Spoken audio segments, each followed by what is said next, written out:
What's going on, guys? My name is Jake, and welcome back to Gax Reviews. I got a haircut for this special occasion, and that must mean we're talking about the best movies of the year so far.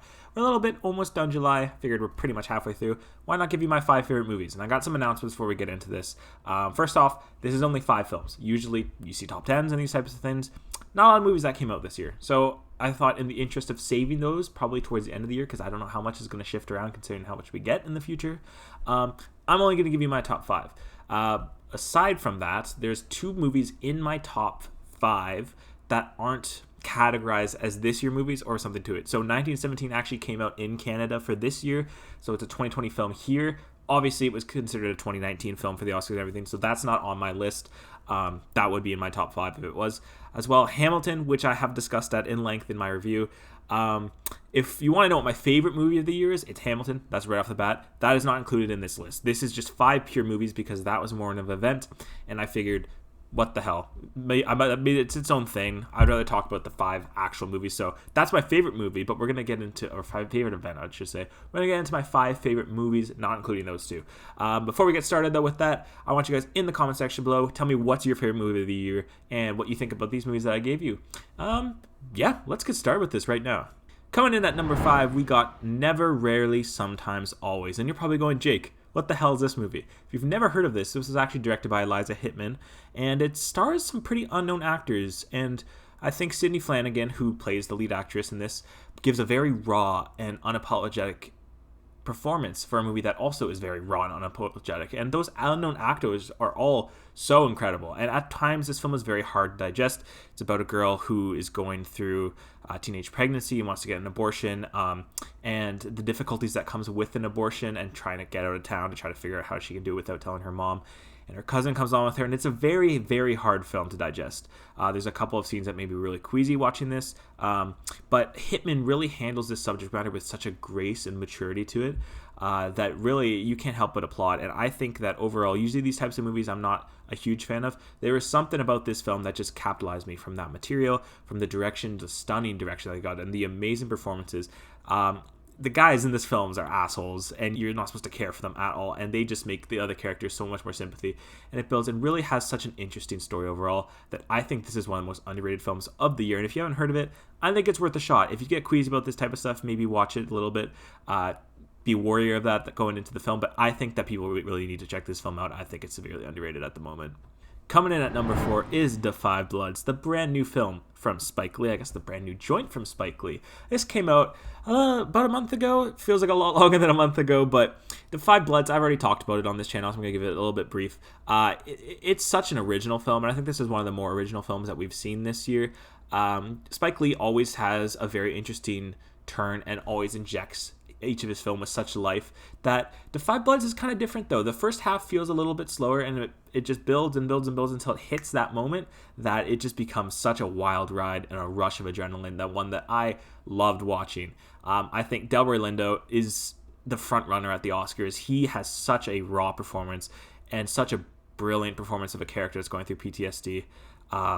I just loved watching everything he did there, and that's such a tough performance to do and nail, but they do it again with grace, and that's really the rule of the first 2. It's just grace, and it's fun.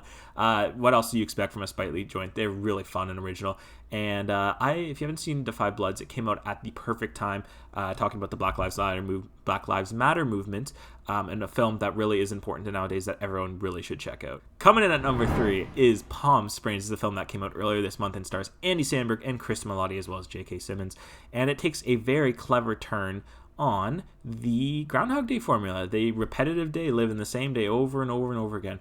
And you're probably thinking, ugh, one of these films again, we see this all the time. But no, what Palm Springs does is it takes that and it just gives it such an impressive spin to it that you don't expect it to be as fun, as fresh it is, and a lot of that comes down to the chemistry between Samberg and Melotti. They are amazing together, and they really have a lot of funny moments throughout here. And it's the thing with this film is it's consistently funny to me, and I think that's almost better than laugh out loud. And you're gonna have a lot of laugh out loud moments, but not as much. But that consistently funny just stays throughout it, and it creates a film that also connected on me on a personal level that I wasn't expecting.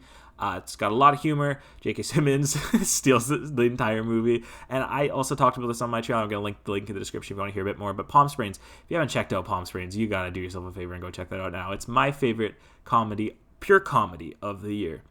Coming in at number 2 here, we have Bad Education, directed by Corey Finley. Now, I actually got to see this movie early last year in September at TIFF.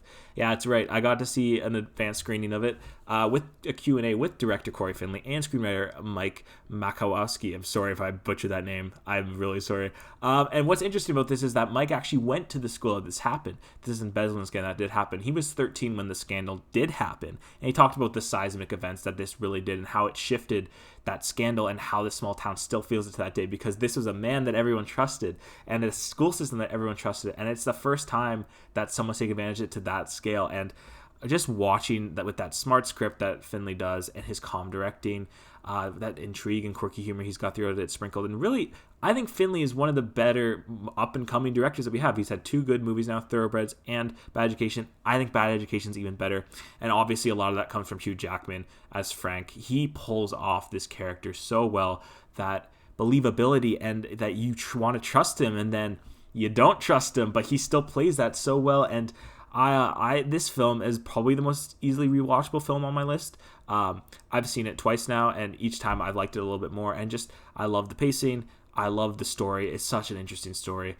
And I think that this should be a front runner also for Hugh Jackman's performance. But not just that, best adapted screenplay, I can see those two doing well at the Oscars. And Bad Education is my number 2 on this list. And finally, my number 1 film of the year is The Invisible Man. That's right. That little horror movie that came out this year, that is my number 1. Back in February, I expected almost nothing from this.